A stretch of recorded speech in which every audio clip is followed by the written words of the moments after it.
कुमार जी। जो रबी सत्र था उसमें हमने 12.5 लाख मेट्रिक टन यूरिया बांटी थी। काय की गोष्टी है? सही बात है केवल खाना पूर्ति करना है। खाना पूर्ति कर रहे हैं बस अपने कागजन में।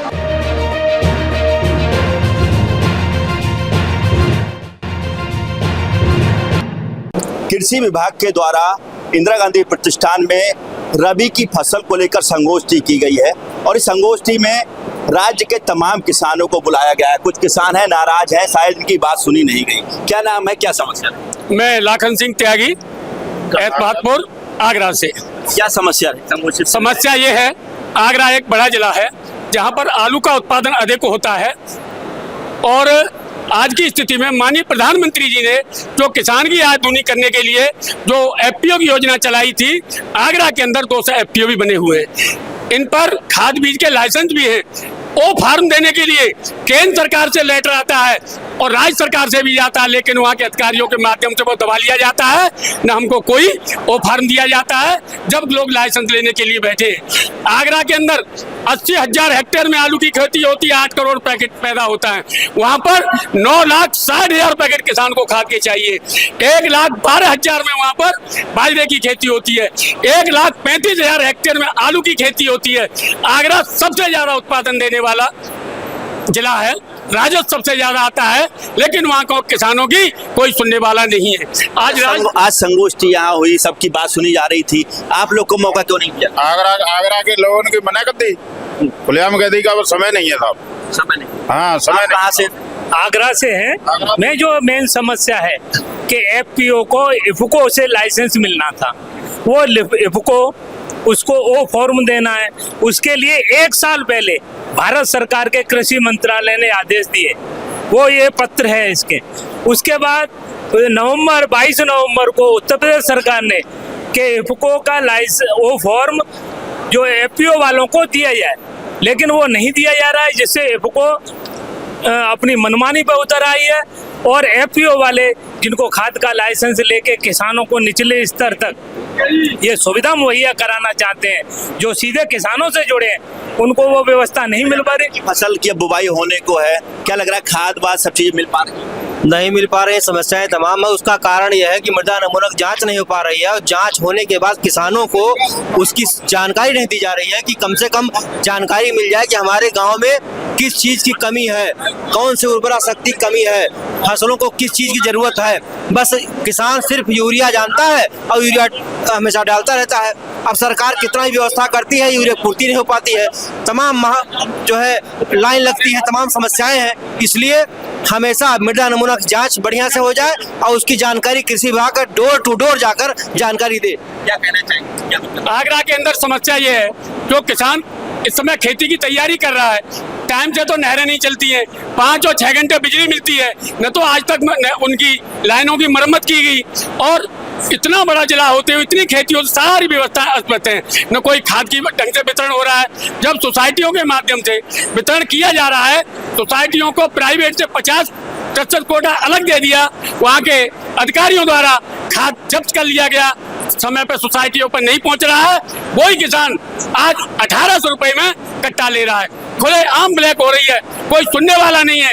न उन दुकानदारों पर कुछ लग रहा है जो आज 1800 रुपए की बोरी बेच रहे हैं। किस प्रकार किसान की आय दूनी होगी?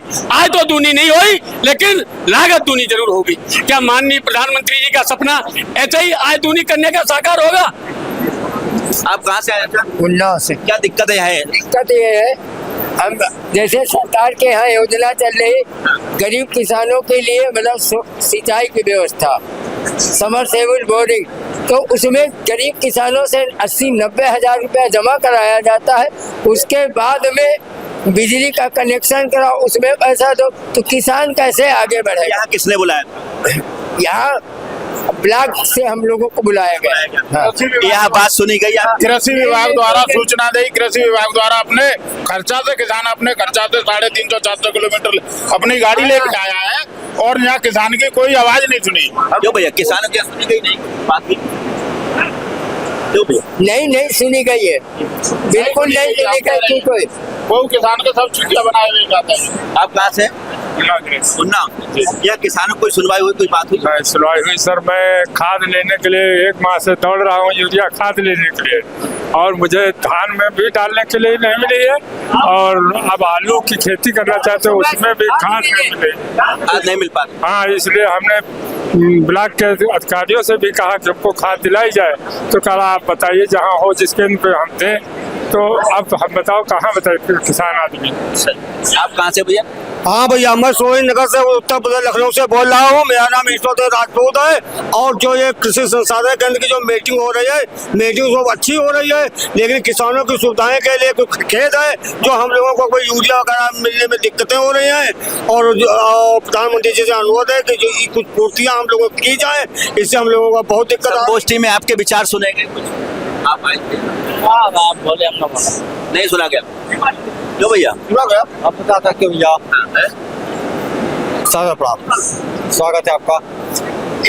जितना यह यंत्र दिखाया है, कृषि यंत्र, कहीं कोई फायदा नहीं है। 100% किसानों में 10% किसान समझ ही नहीं पाया है क्या यंत्र है, क्या यंत्र है, किस तरह का यंत्र समझ पाया है? कोई समझ नहीं पाया है। हमको बोलने का मौका नहीं दिया गया है, वरना बचिया उधरता। किसानों के पैसे से लड्डू मेवा मिश्री खा रहे हैं अधिकारी। किसान क्या खा रहा है? इंतजार कर रहा है पैकेट का इंतजार कर रहा है। पानी नहीं दे रहा है, पानी नहीं है, चाय के लिए बोल रहे हैं कि अभी आ रही है कार्यक्रम पे।